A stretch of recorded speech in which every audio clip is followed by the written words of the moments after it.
క్రీస్తునందు నా వందనములు తెలియచేసుకుంటున్నాను. Christmas letter acronym. క్రిస్మస్ పదంలోని పరమార్థం. క్రిస్మస్ అనే పదంలోని 9 అక్షరాలలో దాగి ఉన్న 9 ప్రాముఖ్య విషయాలు తెలుసుకుందాం. C for crucified.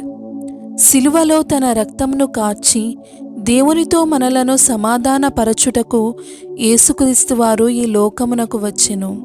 కొలసీలకు రాసిన పత్రిక 1వ అధ్యాయము 20వ వచనము. ఆయన సిలువ రక్తము చేత సంధి చేసి ఆయన ద్వారా సమస్తమును, అవి భూలోకమందున్నవైనను పరలోకమందున్నవైనను వాటన్నిటినీ ఆయన ద్వారా తనతో సమాధానపరుచుకొనవలెననియు తండ్రి అభీష్టమాయెను. H for heal. స్వస్థపరచుటకు వచ్చెను. మత్తయి సువార్త 8వ అధ్యాయము 17వ వచనము. ఆయన మాట వలన దెయ్యములను వెళ్ళగొట్టి రోగులనెల్లను స్వస్థపరచెను. అందువలన ఆయనే మన బలహీనతలను వహించుకొని మన రోగములను భరించెనని ప్రవక్త అయిన యెషయా ద్వారా చెప్పబడినది నెరవేరెను. Are for redeemer. అమూల్యమైన రక్తము చేత మనలను విమోచించుటకు వచ్చెను. పేతురు రాసిన మొదటి పత్రిక 1వ అధ్యాయము 19వ వచనము. అమూల్యమైన రక్తము చేత అనగా నిర్దోషమును నిష్కలంకమునగు గొర్రెపిల్ల వంటి క్రీస్తు రక్తము చేత విమోచింపబడితిరని మీరెరుగుదురు గదా. I for Emmanuel. ఇమ్మానుయేలుగా వచ్చెను. మత్తయి సువార్త 1వ అధ్యాయము 22-23 వచనములు. ఇదిగో కన్యక గర్భవతి అయి కుమారుని కనును, ఆయనకు ఇమ్మానుయేలను పేరు పెట్టుదురు అని ప్రభువు తన ప్రవక్త ద్వారా పలికిన మాట నెరవేరునట్లు ఇదంతయు జరిగెను. ఇమ్మానుయేలను పేరునకు భాషాంతరమున దేవుడు మనకు తోడని అర్థము. S for saviour. పాపులను రక్షించుటకు యేసుగా వచ్చెను.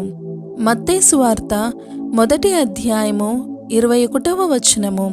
తన ప్రజలను వారి పాపముల నుండి ఆయనే రక్షించును గనుక ఆయనకు యేసు అను పేరు పెట్టుదువనెను.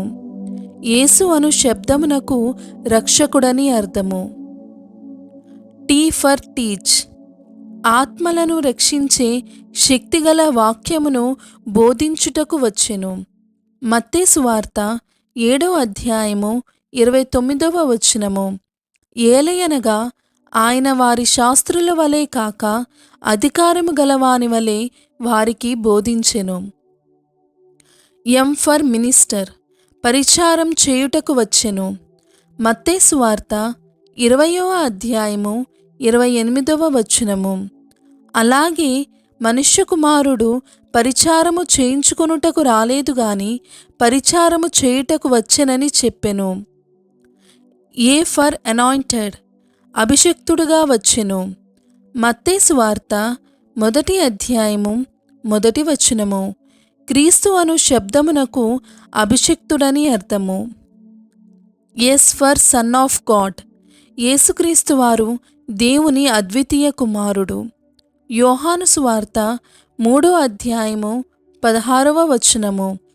దేవుడు లోకమును ఎంతో ప్రేమించెను కాగా ఆయన తన అద్వితీయ కుమారునిగా పుట్టిన వాని యందు విశ్వాసముంచు ప్రతివాడును నశింపక నిత్య జీవము పొందునట్లు ఆయనను అనుగ్రహించెను.